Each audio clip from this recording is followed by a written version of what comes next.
ఈ ప్రభుత్వ హయాంలో ఎటువంటి కక్ష సాధింపు చర్యలు ఉండవని కార్మిక శాఖ మంత్రి వాసంశెట్టి సుభాష్ పేర్కొన్నారు. జగన్మోహన్ రెడ్డి ప్రభుత్వంలో పరిశ్రమలు ఇతర రాష్ట్రాలకు తరలిపోయాయని 3,000 కోట్ల భవన నిర్మాణ కార్మికుల నిధులు వైసీపీ పార్టీ పథకాల కోసం మళ్లించారని విమర్శించారు. ఎస్సీ ఎస్టీలకు పథకాలు తీసేశారని, వైసీపీ ప్రభుత్వం ఆ నిధులు కూడా వైసీపీ ప్రభుత్వం పథకమైన నవరత్నాలకు నిధులు మళ్లించారని అన్నారు. కూటమిలో అందరితో కలిసి పనిచేస్తామన్నారు. వైసీపీ ప్రభుత్వం ఘోర పరాజయం పొందిన తర్వాత అయినా జగన్మోహన్ రెడ్డికి ఇంకా జ్ఞానోదయం కాలేదన్నారు.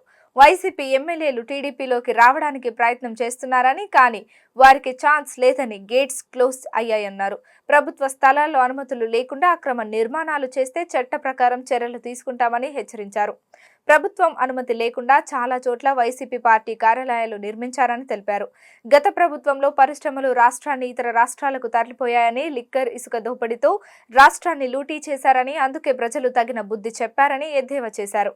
నాకు మంత్రి పదవి ఇచ్చిన చంద్రబాబు నాయుడు, లోకేష్, పవన్ కళ్యాణ్లకు హృదయపూర్వక ధన్యవాదాలు తెలిపారు.